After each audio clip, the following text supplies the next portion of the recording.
Pernahkah kita berpikir, mengapa di tengah krisis iklim yang semakin nyata, ada begitu banyak perbedaan pandangan, bahkan di antara kelompok yang sama-sama memiliki keyakinan?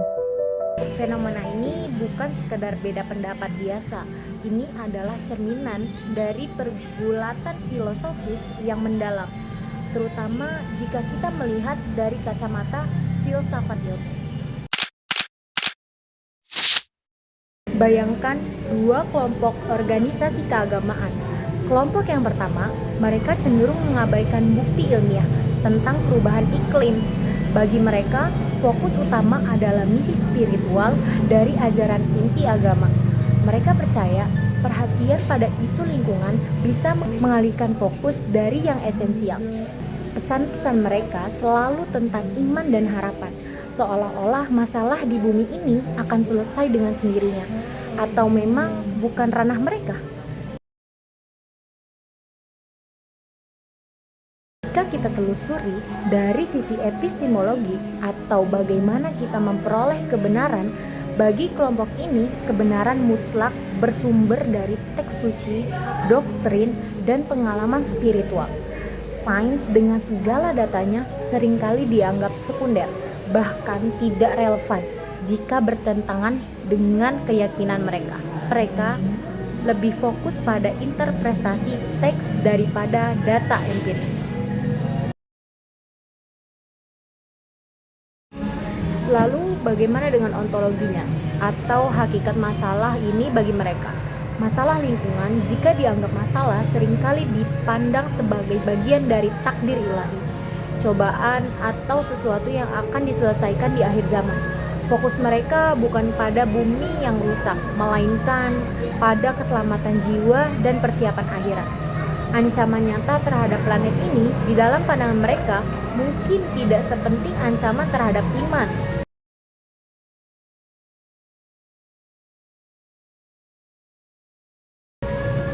Dan secara aksiologi atau nilai dan tanggung jawab, prioritas mereka adalah pemeliharaan tradisi agama dan fokus pada individu. Tanggung jawab sosial mereka lebih pada komunitas internal atau pengentasan kemiskinan spiritual. Isu lingkungan itu di luar prioritas, bahkan mungkin dianggap mengganggu tujuan suci mereka.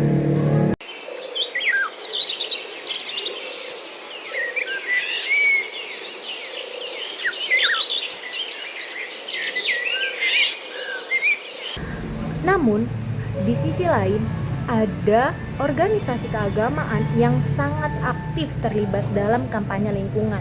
Mereka memandang pemanasan global sebagian dari persoalan moral dan etis yang mendesak, yang berdampak pada seluruh umat manusia. Bagi mereka, menjaga bumi adalah bagian dari tanggung jawab spiritual. Secara epistemologi, kelompok ini menunjukkan fleksibilitas luar biasa. Mereka percaya kebenaran bisa datang dari sains dan juga dari ajaran agama mereka. Temuan ilmiah tentang kerusakan lingkungan justru menjadi bukti nyata yang menguatkan prinsip-prinsip moral dalam agama mereka tentang pemeliharaan agama Islam. Mereka melihat sains sebagai anugerah untuk memahami ciptaan Tuhan. Dan yang terpenting, kita perlu mengintegrasikan aksiologi untuk aksi bersama. Mari kita tekankan nilai-nilai etis yang sama, keadilan, kasih sayang, dan pengelolaan yang bijaksana. Ilmuwan bisa memberikan data dan komunikasi agama bisa memobilisasi jamaat. Jadi, bagaimana kita bisa menyatukan dua dunia ini? Bagaimana kita mendorong kolaborasi antara ilmuwan dan komunitas agama? Yang pertama, kita perlu membangun jembatan.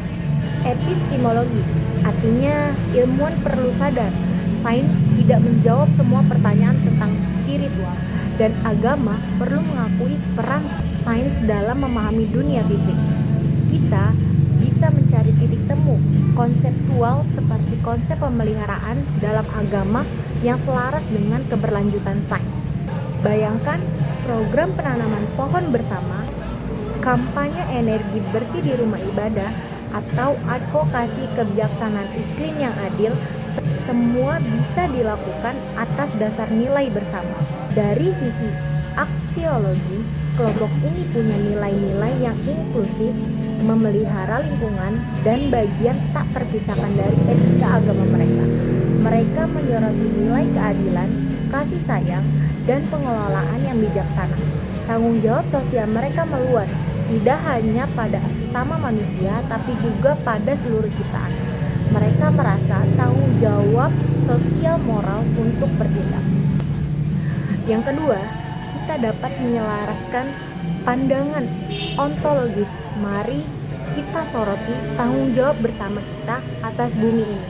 Perubahan iklim adalah masalah universal yang memengaruhi semua orang tanpa memandang keyakinan.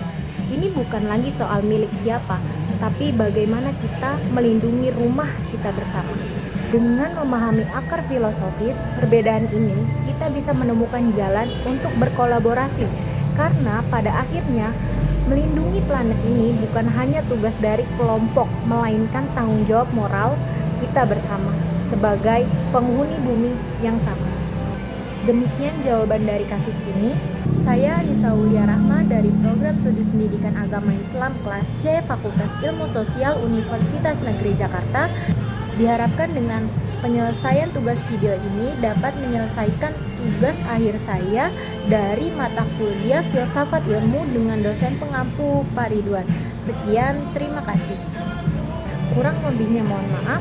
Wassalamualaikum warahmatullahi wabarakatuh.